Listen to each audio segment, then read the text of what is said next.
Welcome back. ಪ್ರಗತಿಯ ಮರುಕಲ್ಪನೆ, ನಾವೀನ್ಯತೆ, ಕೈಗಾರಿಕಾ ಕ್ರಾಂತಿಗೆ ಮುನ್ನುಡಿ ಬರೆಯೋದಕ್ಕೆ ಕರ್ನಾಟಕ ಈಗ ಸಜ್ಜಾಗಿರುವಂತದ್ದು. ಕರ್ನಾಟಕದಲ್ಲಿ 3 ದಿನಗಳ ಇನ್ವೆಸ್ಟ್ ಕರ್ನಾಟಕಕ್ಕೆ ಸಂಜೆ ಅದ್ಧೂರಿಯಾಗಿ ಸಿಎಂ ಸಿದ್ದರಾಮಯ್ಯನವರು ಚಾಲನೆಯನ್ನ ಕೊಡಲಿದ್ದಾರೆ. ಪ್ರಗತಿಯ ಮರುಕಲ್ಪನೆ, ನಾವೀನ್ಯತೆ, ಕೈಗಾರಿಕಾ ಕ್ರಾಂತಿಗೆ ಈಗ ಕರ್ನಾಟಕ ಮುಂದಾಗ್ತಿದೆ.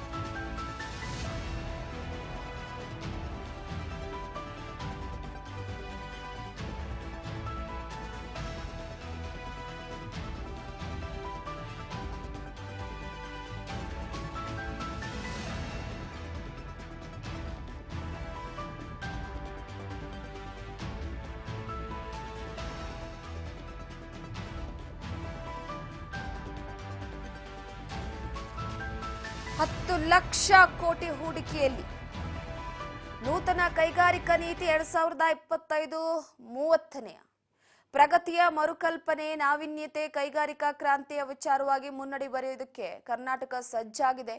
3 ದಿನಗಳ ಇನ್ವೆಸ್ಟ್ ಕರ್ನಾಟಕಕ್ಕೆ ಸಂಜೆ ಅದ್ದೂರಿ ಚಾಲನೆಯನ್ನು ಕೊಡಲಿದ್ದಾರೆ ಮುಖ್ಯಮಂತ್ರಿಗಳು. ಉದ್ಯಾನ ನಗರಿಯಲ್ಲಿ ಹೂಡಿಕೆದಾರರ ಸಮಾವೇಶ ನಡೀತಾ ಇದ್ದು, ಜಾಗತಿಕ ಬಂಡವಾಳ ಹೂಡಿಕೆದಾರರ ಸಮ್ಮೇಳನ ಇದು. 3 ದಿನ 19 ದೇಶಗಳು ಭಾಗಿಯಾಗ್ತಾ ಇವೆ. 60 ತಜ್ಞರು ಇರಲಿದ್ದಾರೆ. 2,000 ಉದ್ದಿಮೆ ಇರುತ್ತೆ. 10 ಲಕ್ಷ ಕೋಟಿ ಹೂಡಿಕೆಯ ನಿರೀಕ್ಷೆಯಲ್ಲಿ ಕರ್ನಾಟಕ ಇರುವಂತದ್ದು. ರಾಜ್ಯದಲ್ಲಿ ಒಟ್ಟು 7 ಲಕ್ಷ ಕೋಟಿ ರೂಪಾಯಿ ಬಂಡವಾಳ ಹೂಡಿಕೆ ಖಚಿತ. ನೂತನ ಕೈಗಾರಿಕಾ ನೀತಿ 2025-30 ಪ್ರಕಟಿಸೋದಕ್ಕೆ ಸಿದ್ಧತೆಯನ್ನ ಮಾಡಿರುವಂತದ್ದು. ದೇಶ ವಿದೇಶಗಳ 2,000 ಉದ್ಯಮಿಗಳು ಭಾಗಿಯಾಗುವ ಸಾಧ್ಯತೆ ಇದ್ದು, 19 ದೇಶಗಳ 70ಕ್ಕೂ ಹೆಚ್ಚು ಗಣ್ಯರು ಆಗಮಿಸ್ತಾ ಇರುವುದು ವಿಶೇಷವಾಗಿದೆ. ನಿನ್ನೆನೆ ಎಂಬಿ ಪಾಟೀಲ್ ಅವರು ಕೂಡ ಎಲ್ಲಾ ರೀತಿಯಾದಂತಹ ಸಕಲ ವ್ಯವಸ್ಥೆಯನ್ನ ಹೋಗಿ ತಾವೇ ಸ್ವತಃ ನಿಂತು ಉಸ್ತುವಾರಿಕೆಯನ್ನು ವಹಿಸಿಕೊಂಡಿದ್ದಾರೆ ಕೈಗಾರಿಕಾ ಸಚಿವರು.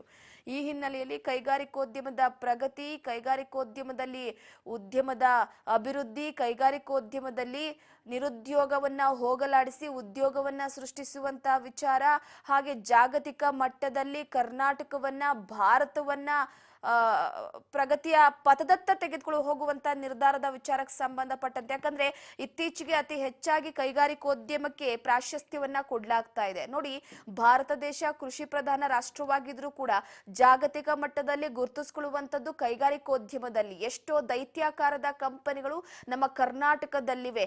ಭಾರತ ದೇಶದ ಇತರ ರಾಜ್ಯಗಳಿಗೆ ಹೋಲಿಸಿಕೊಂಡ್ರೆ ಕರ್ನಾಟಕ ರಾಜ್ಯ ವಿಭಿನ್ನ ಆಗಿರುವಂತದ್ದು. ಕರ್ನಾಟಕ ರಾಜ್ಯದ ಈ ಒಂದು ಕೈಗಾರಿಕೋದ್ಯಮದ ಬೆಳವಣಿಗೆ, ಕರ್ನಾಟಕ ರಾಜ್ಯದ ಪ್ರಗತಿಗೆ ಹಾದಿಯಾಗುವಂಥದ್ದು, ಮುನ್ನುಡಿಯಾಗುವಂಥದ್ದು. ಈ ಹಿನ್ನೆಲೆಯಲ್ಲಿ 3 ದಿನಗಳ ಕಾಲ ಈ ಒಂದು ಇನ್ವೆಸ್ಟ್ ಕರ್ನಾಟಕಕ್ಕೆ ಸಂಜೆ ಅದ್ದೂರಿ ಚಾಲನೆಯನ್ನ ಸಿಎಂ ಸಿದ್ದರಾಮಯ್ಯನವರು ಕೊಡಲಿದ್ದಾರೆ.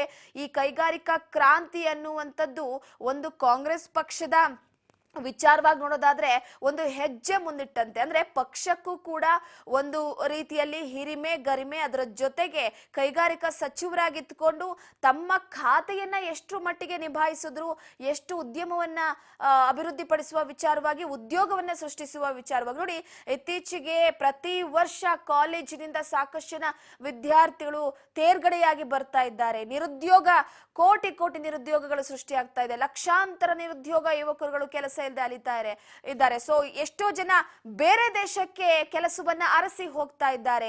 ರಾಜ್ಯದಲ್ಲಿ, ದೇಶದಲ್ಲಿ ಸಂಬಳದ ವಿಚಾರಕ್ಕೆ ಸಂಬಂಧಪಟ್ಟಂತೆ ಹಾಗೆ ಕೆಲವೊಂದಿಷ್ಟು ವಿಚಾರವಾಗಿ ಕೂಡ ನೋಡ್ಬೇಕಾಗುತ್ತೆ. ಸೊ ಬೇರೆ ದೇಶಕ್ಕೆ ಕೈಗಾರಿಕೋದ್ಯಮ ಹಾಗೆ ಕೆಲಸದ ವಿಚಾರವಾಗಿ ಅರಸಿ ಹೋಗ್ತಿದ್ದಾರೆ ಅಂದ್ರೆ, ನಮ್ಮ ದೇಶದಲ್ಲೇ ಕೈಗಾರಿಕೋದ್ಯಮಕ್ಕೆ ಹಾಗೆ ಉದ್ಯೋಗದ ಸೃಷ್ಟಿಯ ವಿಚಾರಕ್ಕೆ ಗಮನ ಹರಿಸಿದ್ರೆ ಇನ್ನೂ ಕೂಡ ಸಾಕಷ್ಟು ಉಪಯೋಗ ಆಗುತ್ತೆ. ಸೊ ಈ ಹಿನ್ನೆಲೆಯಲ್ಲಿ ಸದ್ಯದ ಮಟ್ಟಿಗೆ ಒಂದು ಕಡೆ ಈಗ 3 ದಿನಗಳ ಕಾಲ ನಡೆಯುವಂತ ಈ ಒಂದು ಕೈಗಾರಿಕೆ